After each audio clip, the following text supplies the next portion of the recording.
మీరు మీ అభిమాన shows and serials TV కన్నా ముందు ఈటీవీ విన్ యాప్లో చూడండి. Download and subscribe to ETV win app. 99 రూపాయలు మాత్రమే.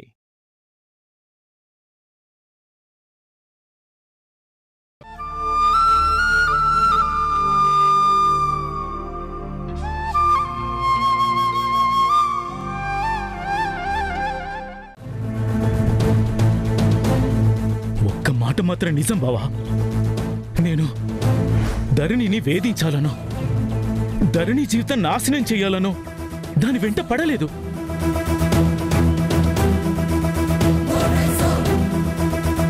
కేవలం ప్రేమ బావా, అదంటే నాకు పిచ్చి బావా. అదే నేను చేసిన క్షమించరాని తప్పు అయితే నరికి బావా, నన్ను నరికి, నా తల నరికి.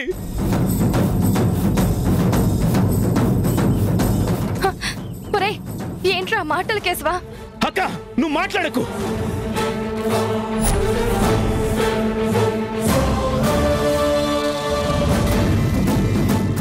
నేను తప్పు చేశాను. ప్రేమతో చేసిన, పిచ్చితో చేసిన తప్పు తప్పే. దేవుళ్ళంటి బావ మనసుని కష్టపెట్టానక్క.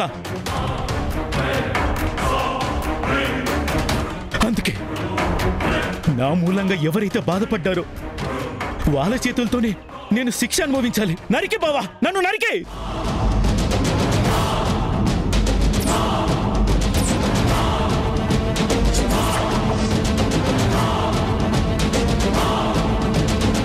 ఎక్కువ ఆలోచించక బావా, నా తప్పు నేనే ఒప్పుకుంటున్నాను కదా.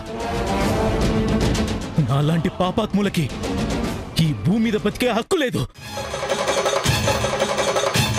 దేవత లాంటి ధరణిని బాధ పెట్టాను. అందుకే పశ్చాత్తాపడి ఈ నిర్ణయం తీసుకున్నాను. ప్రతి క్షణం మనసులో ధరణి పట్ల తప్పుగా ప్రవర్తించానన్న ఆలోచన వస్తుంటే నిద్ర పట్టడం లేదు బావా. నీ చేతుల్లో చస్తేనైనా స్వర్గానికి వెళ్ళే ఛాన్స్ ఉంటుంది. అందుకే నీ దగ్గరకు వచ్చాను బావా. చంపే బావా, నన్ను నరికే బావా.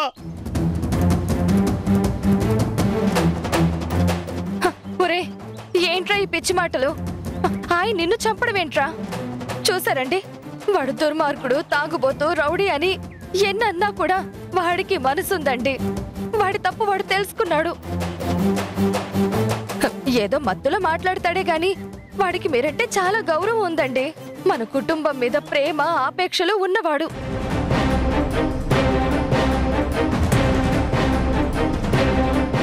తోబుట్టుగా నన్నే కాదండి, అందరూ తన వాళ్లే అనుకునే మంచి మనసున్నవాడండి. ఎన్నేళ్లు మీరు దుబాయ్లో ఉన్నా వీడి అండతోనే నేను ధైర్యంగా ఉండగలిగేది.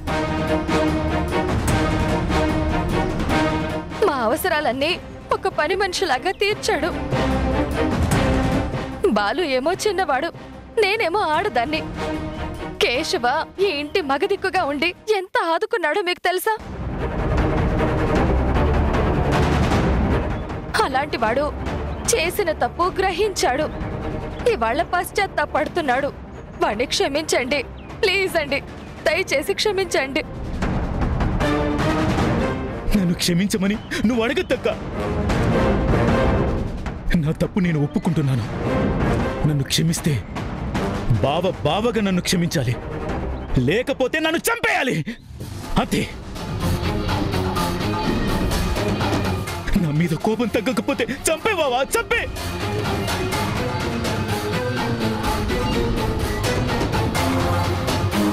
లేదు, ఎందుకు వీడిని చంపి పాపం మూట కట్టుకోవాలనుకుంటే వదిలే బావా. నువ్వు వదిలేస్తే నేను నరకానికి పోతా, నువ్వు చంపితే నేను స్వర్గానికి పోతాను బావా. చంపే బావా, చంపే. నాన్న వద్దు నాన్న, మీరెందుకు నాన్న కత్తి తీసి పాప మూట కట్టుకోవడం? వదిలేయండి నాన్న, ఎవరి పాపం వాళ్ళే అనుభవిస్తారు. పశ్చాత్తాపడుతున్నాడు కదా, క్షమించి వదిలేసి గొప్పవారనిపించుకోండి.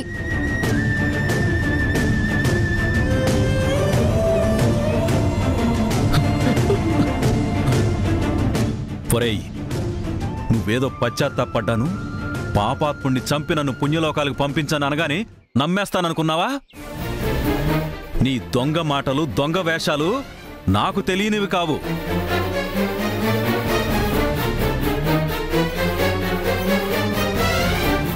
నువ్వు చేసినవేమైనా మామూలు తప్పులా క్షమించి వదిలేయడానికి? నువ్వన్నట్టు ఖచ్చితంగా నరికి పారేయాల్సిందే. కానీ నిన్ను నరికి నేనెందుకురా పాపం మూటగట్టుకోవడం? పాపాత్ములైనా పుణ్యాత్ములైనా చంపడం నేరం. ఖచ్చితంగా ఓ ప్రాణం తీసిన ఉసురు నా బిడ్డలకు తగులుతుంది. మాటలు చెప్పడం కాదురా, నువ్వు నిజంగా బాధపడితే మారు. అంతేకాని నా దగ్గర డ్రామాలు వేయకు. విడో.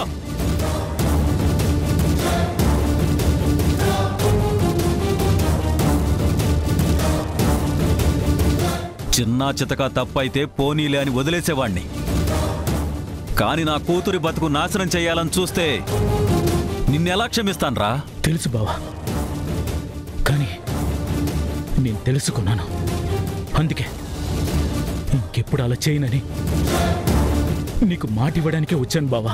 నాకు మాట ఇవ్వడం కాదురా, వెళ్ళి నా కూతురి కాళ్ళ మీద పడి క్షమాపణ అడుగు. క్షమించాలో లేదో నా కూతురు తెలుస్తుంది. వెళ్ళు.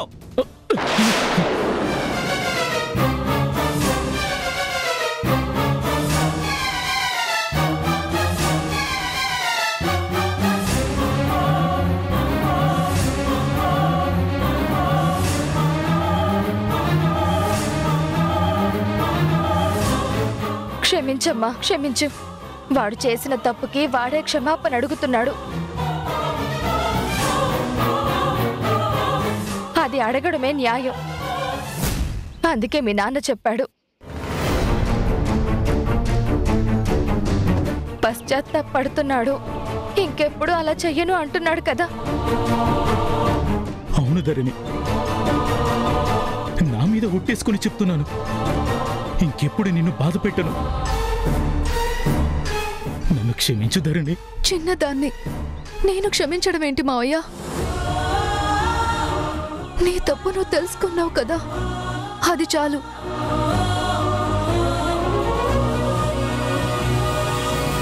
ఇంకెప్పుడు ఇదివరకట్లా ప్రవర్తించకుండా ఉంటే సరిపోతుంది.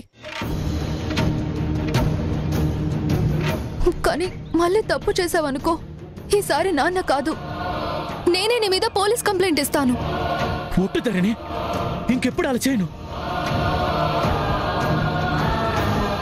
నా మీద నేను ప్రమాణం చేసి చెప్తున్నాను, జన్మలో నేను నీతో తప్పుగా ప్రవర్తించను.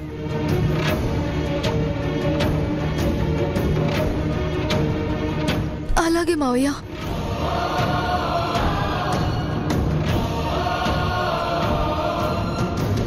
నాన్న, టైం అవుతుంది, మేమిక బయలుదేరుతాం. బాలు, పద.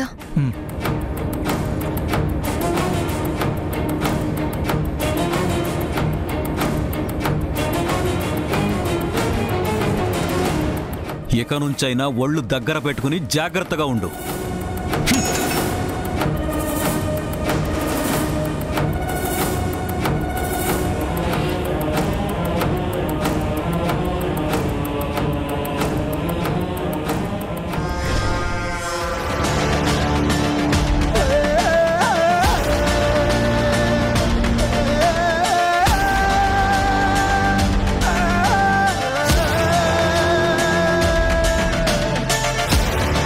నేను చెప్పింది చెప్పినట్టు భలే చేసావురా తమ్ముడు. నువ్వింత గొప్పగా యాక్ట్ చేయకపోతే నిన్ను క్షమించేవాళ్లే కాదు. అక్క, నీ తమ్ముడు తక్కువడు అనుకున్నావా? ఇలా చెప్తే అలా అల్లుకుపోతా. నువ్వు సమర్థుడివిరా, కనపడవు గాని నీలో చాలా కళలున్నాయి. ఎందుకు నిన్నెలా యాక్ట్ చేయమన్నానో తెలుసా? నువ్వు ఈ ఇంట్లోకి రావాలి.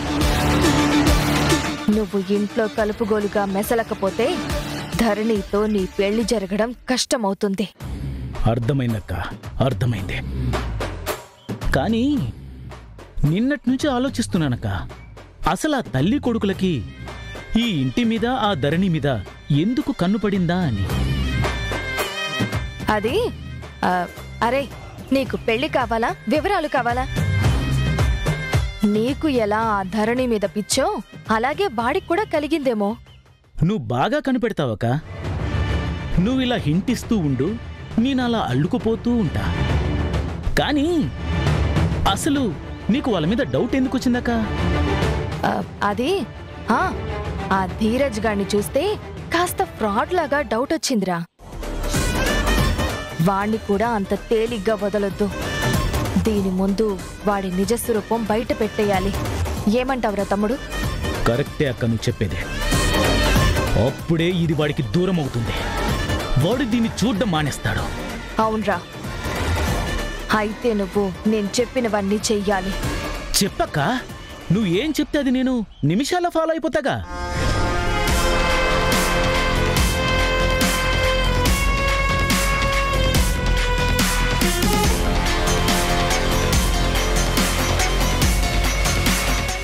అర్థమైందా?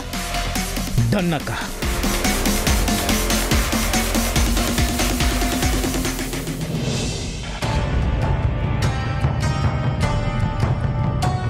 మేముగా వెళ్ళి ధరణిని మా అబ్బాయికి ఇవ్వు అని అడగకుండా ఆ ప్రతాప్ నోటి నుంచే ధరణి ధీరజ్ల పెళ్లి చేద్దామనే మాట రావాలి. ఎలా రప్పించాలి? ఆ ప్రతాప్ని ఎలా మా లైన్లోకి తెచ్చుకోవాలి? ఎప్పుడో అప్పుడు వస్తాళ్లే అనుకోవడానికి వీల్లేదు. ఎందుకంటే జనని ఏమాత్రం పసిగట్టినా మొదటికే మోసం వస్తుంది. ఏదో ఒకటి చెయ్యాలి. ఆ ప్రతాప్ తన కూతురు పెళ్లి ధీరజ్తో చెయ్యాలి అనే ఆలోచన అతనికి కలిగేలా చెయ్యాలి. ఎలా ఎలా?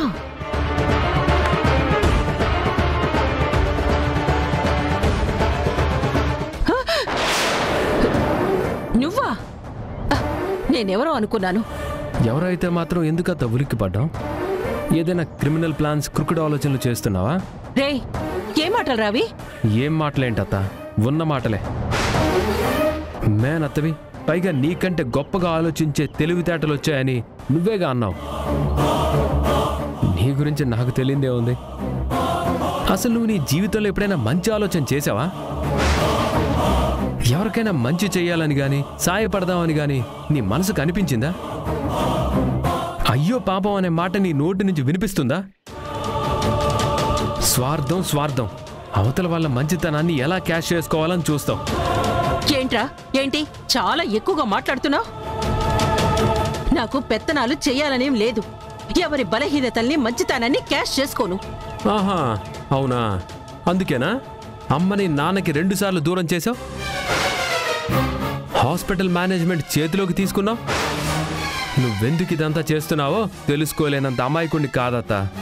రేయ్, పిచ్చి పిచ్చిగా మాట్లాడకురా. నీ డబ్బు పిచ్చి తగ్గించుకోమని చెప్తున్నానత్తా. నువ్వేదన్నా ఆలోచించావంటే దాని వెనక తప్పకుండా క్యాష్ కనెక్షన్ ఉంటుంది. నీ ప్రాఫిట్ గురించి ఆలోచిస్తావు, తృప్తి అనేది నీకు లేదు. అలా అని దోచి దాచింది ఎప్పటికీ నీకు ఉపయోగపడదు. నీది పోగొట్టుకున్నావు, తాతయ్యది సగం వదిలించావు. నాన్న సంపాదనకు వచ్చిన దగ్గర నుంచి అంతో ఇంతో నొక్కేస్తూనే ఉన్నావు.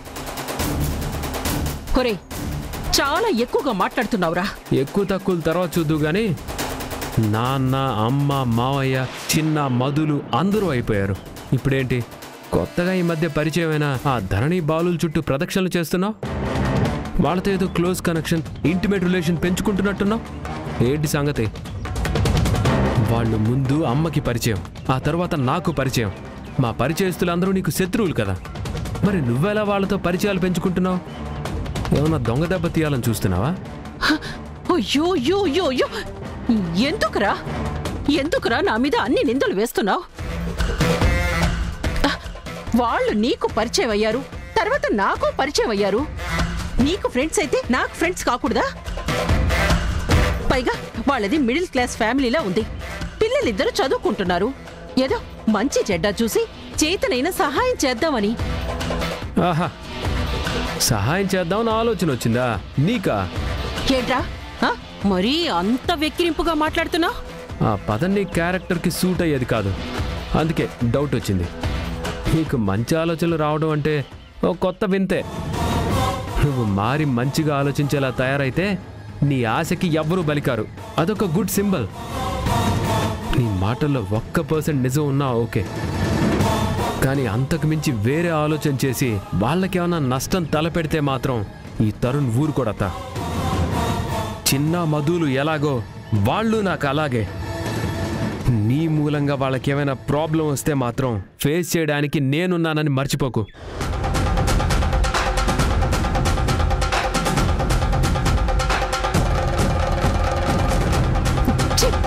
వీడొకడు ప్రతి దాంట్లో తల దూరుస్తాడు.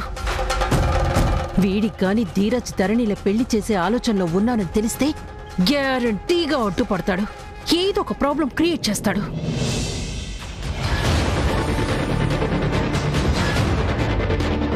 మమ్మీ, ఏమైంది మమ్మీ? ఏదో టెన్షన్లో ఉన్నట్టున్నావు. ఆ తరుణ్ గడికి డౌట్ వచ్చిందిరా. ఏ విషయంలో? ధరణితో నీ పెళ్లి విషయంలో రా. వాడి మొహం మమ్మీ, వాడించేస్తాడు. గుణాకు పుల్ల వేస్తే చాలు అంతా సర్వనాశనం అయిపోతుంది. ప్రతి దాంట్లో తలదూరుస్తాడు. ధరణి వాళ్ళు మన పరిచయాల గురించి ఆ జననికి చెప్తే మొదటికే మోసం వస్తుంది. అందుకేరా చాలా జాగ్రత్తగా వాడి సైట్లో పడకుండా మన ప్లాన్ ఎగ్జిక్యూట్ చేయాలి. సరేనా? సరే మమ్మీ, ఓకే.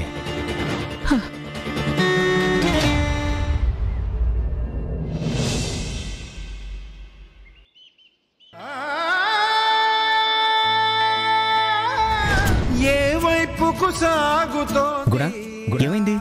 నాట్ మ్యాచ్డ్ అని వచ్చింది సార్.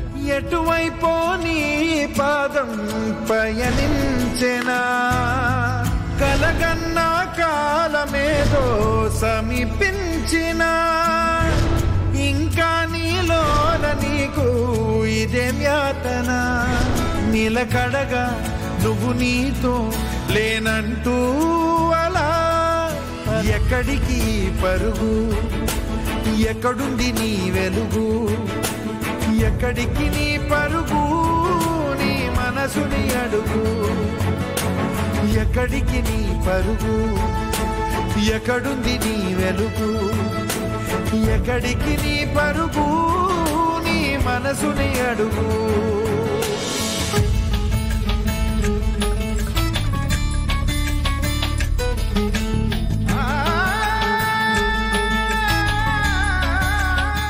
ఇంకా ఎన్ని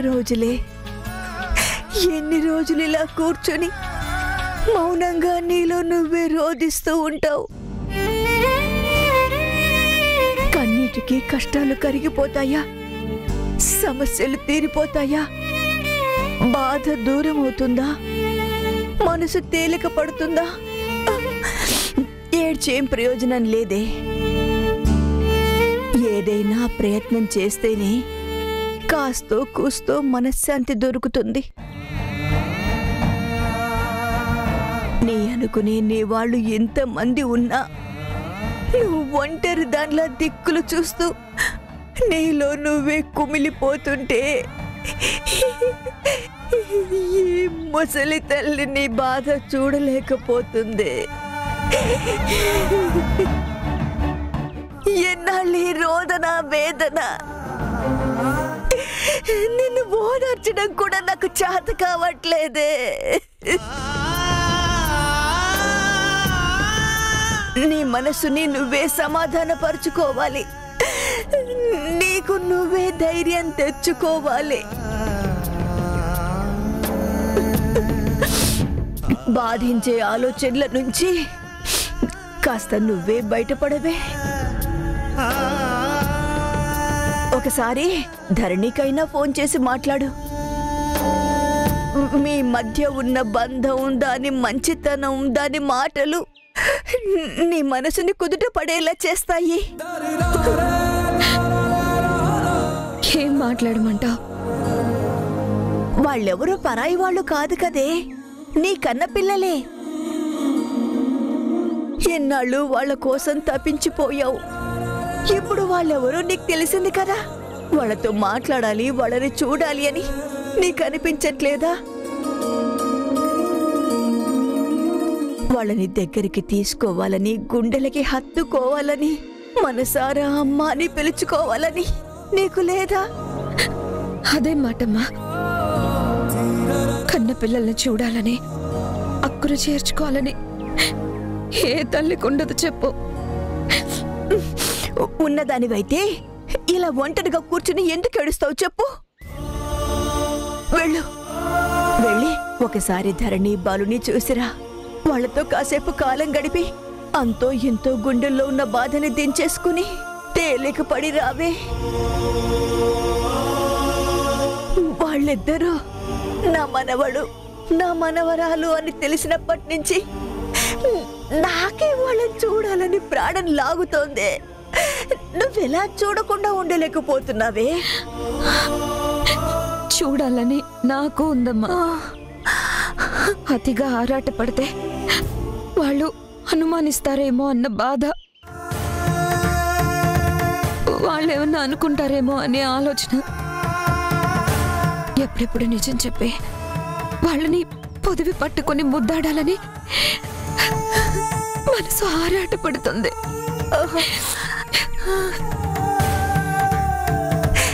అంత ఆరాటపడేదానివి వెళ్ళి మాట్లాడితే వాళ్ళేమనుకోరే?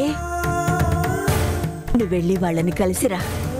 కాస్త ఆలోచనలు మారుతాయి, ధ్యాస మళ్ళుతుంది. వెళ్ళమ్మా.